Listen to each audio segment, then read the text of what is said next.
Wow, what an epic body language battle. Let's dissect it. So who's more authentic with their message? Which non-verbal cues we can find? How are they reacting to each other? Can we find any signs of dementia? Does the body language evolve through the course of this fight? So let's dive in, dissect it. In the end, I have a funny compilation of the best body language. My name is Jurek. My mission is to bring awareness to the emotions. Let's go. So first, let's have a look at the hand gesture of Donald Trump. So former President Trump, many of the tax cuts that you signed into law are set to expire next year. You want to extend them and go even further, you say. With the U.S. facing trillion-dollar deficits and record debt, why should top earners and corporations pay even less in taxes than they do now? Because the tax cuts spurred the greatest economy that we've ever seen just prior to COVID. And even after COVID, it was so strong that we were able to get through COVID much better than just about any other country. But we spurred, that tax spurred. Now, when we cut the taxes, as an example, the corporate tax was cut down to 21% from 39%, plus beyond that. We took in more revenue with much less tax, and companies were bringing back trillions of dollars back into our country. This is what I call the politician disease, because he's always doing this. Yeah?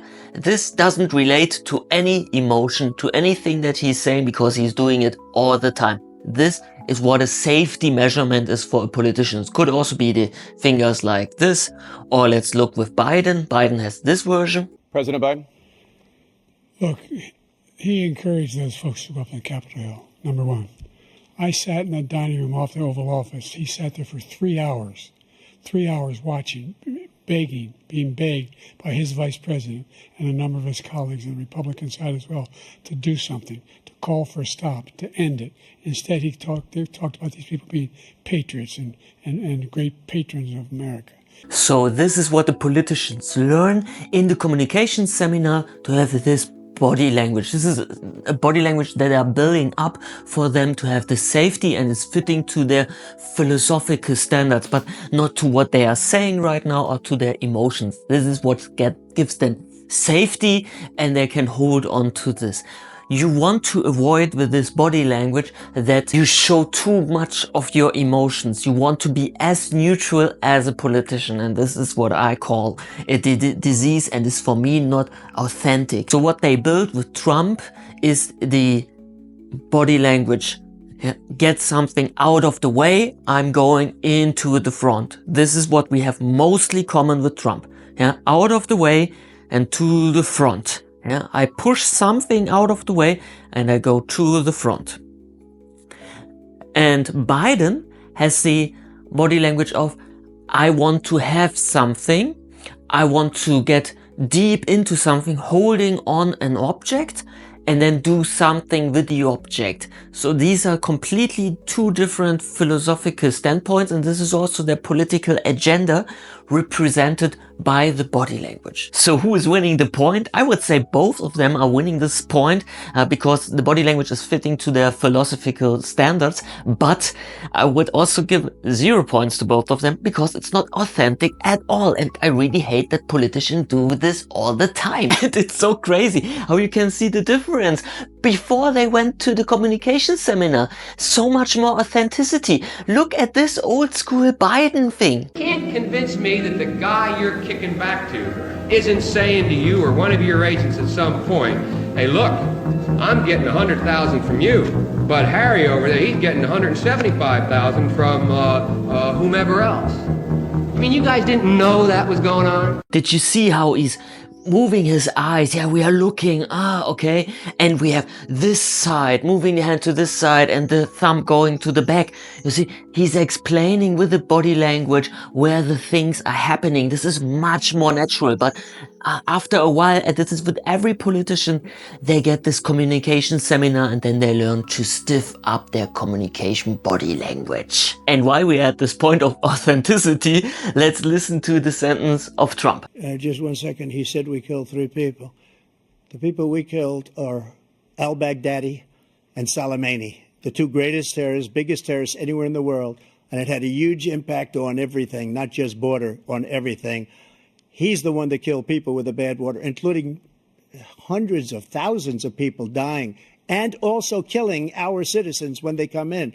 We are living right now in a rat's nest. They're killing our people in New York, in California, in every state in the union, because we don't have borders anymore. Every state is now a border. And because of his ridiculous, insane, and very stupid policies, people are coming in and they're killing our citizens at a level that we've never seen. We call it migrant crime. I call it Biden migrant crime. They're killing our citizens at a level that we've never seen before. And you're reading it like these three incredible young girls over the last few days. One of them, I just spoke to the mother, and they just had the funeral for this girl, 12 years old. This is horrible what's taken place. What's taken place in our country, we're literally an uncivilized country now. And you can see it again. It is horrible. And he's moving his hand from left to right. But there is no sadness. You cannot see any sadness. When you look the other body language videos of me, you will see when the people are really getting sad. Like when I had this video about Kevin Spacey and we see really, yeah, here it's going down or the eyes are tearing up.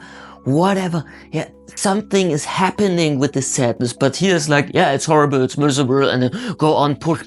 This is not authentic at all. And in contrast, I have one point with Biden. President Biden, you have the mic. Every single thing he said is a lie. Every single one. For example, veterans are a hell of a lot better off since I passed the PACT Act. 1 million of them now have insurance and their families have it. Their families have it because what happened, whether it was Agent Orange or burn pits, they're all being covered now. And his group opposed that. We're also in a situation where we have great respect for veterans. My son spent a year in Iraq, living right next to one of those burn pits, came back with stage 4 glioblastoma. I was recently in France for D-Day, and I spoke all about those heroes that died. I went to the World War I cemetery he refused to go to. He was standing with his 4-star general, and he told me, he said, I don't want to go in there because they're a bunch of losers and suckers.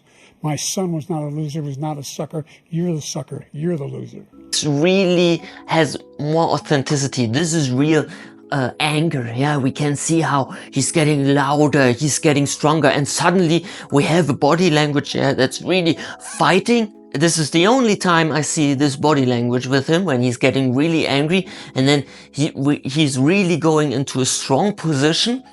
And we see the eyes opening up. He's more directed to the opponent, looking into the eyes, being much more determined because now he's in the anger state. So this is what I completely believe this sentence.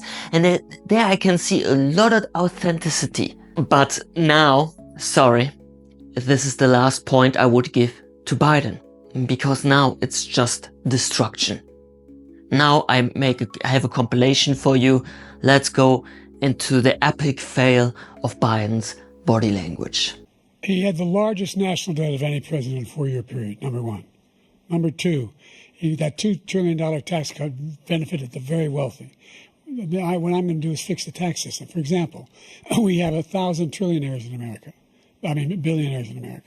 And what's happening? They're in a situation where they, in fact, pay 8.2% in taxes. If they just paid 24%, 25%, either one of those numbers, they'd raise $500 billion, I should say, in a 10-year period.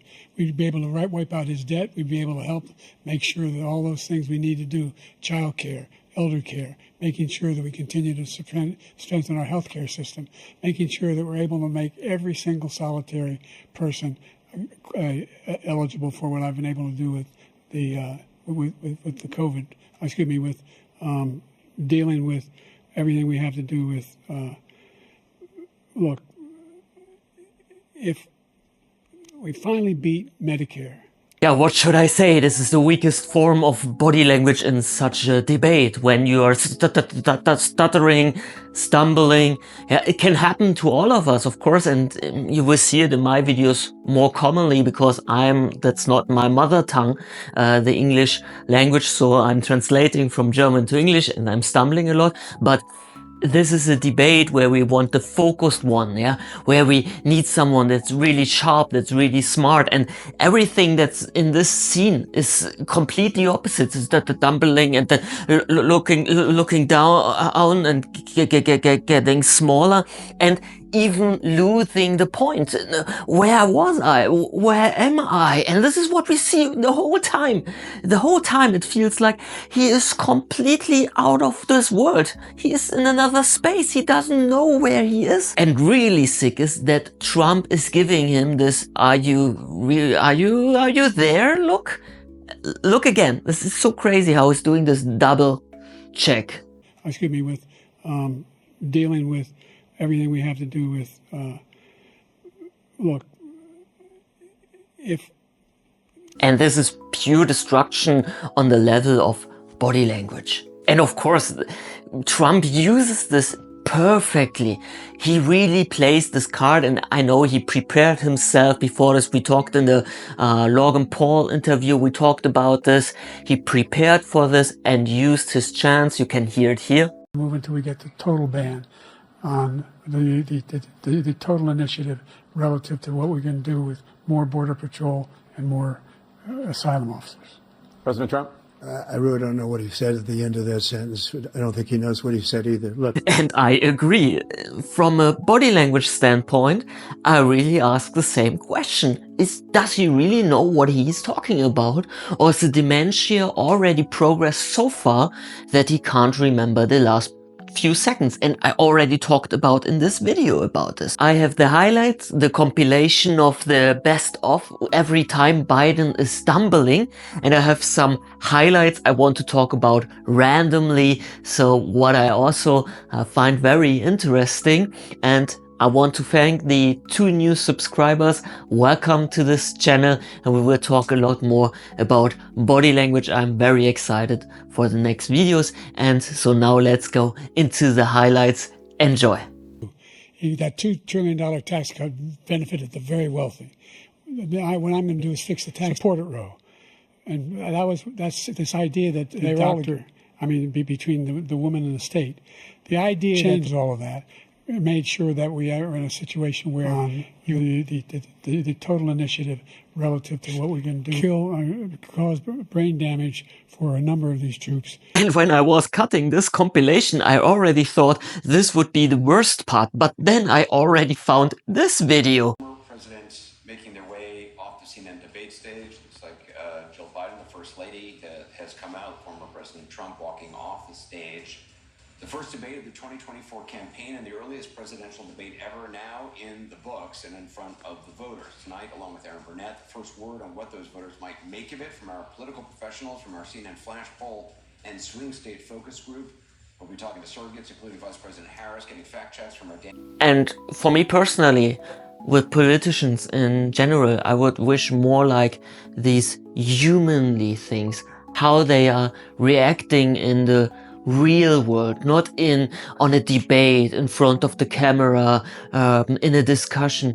I would be really interested how these people are reacting to conflicts, to crisis, because this is much more important, and not like I'm overwhelmed, I don't understand the situation, and then I'm completely off grid. Then I have my experts, and the experts know everything, and they give me the text I have to read out loud, and then everything is finished. So this is what I really wish for, that I would love to be more connecting and finding the things that connect each other instead of fighting. And sometimes it feels like a kindergarten. Look at this scene. This is completely kindergarten. President Biden? You can see he is 6'5" and only 223 pounds, or 235 pounds. Well, you said 6'4", 200. Well, anyway, that's it. Anyway, just take a look at what he says he is, and take a look at what he is. Look, I'd be happy to have a driving contest with him. The reason I got my handicap, which when I was vice president, down to a 6. But by the way, I told you before, I'm happy to play golf if you carry your own bag. Think you can do it? That's the biggest lie, that he's a 6 handicap of all. I was an 8 handicap. Yeah. 8. Never. But I have, how many? I've seen you swing. I know you swing. Okay, let's not act like children. President Trump, we're going to... Let's not act like children. All the time they're saying they're the worst president, and they're completely neutral. completely neutral. But when it's about golfing, suddenly they have this strong reaction in the face. No, you are stupid. What's happening here? The whole debate felt like a theater show, like a masquerade, a complete masquerade. You know, I want to see the real things. I want to see the reality. I don't know. How do you feel about this? What's your feeling about? Do you like this debate when they have only this mask and theatrical explosion questions so hard and now I have to answer it, and when it's the best way that... Are you not also interested how they connect with other people and how we find a community, and find solutions together? Or are you also like, no, we have to destroy the other people, they are wrong, their opinion is stupid, and we have to get rid of all of them? I don't think this is leading to anything. Or what would you think? Maybe this is just my emotional, spiritual, personal development bubble.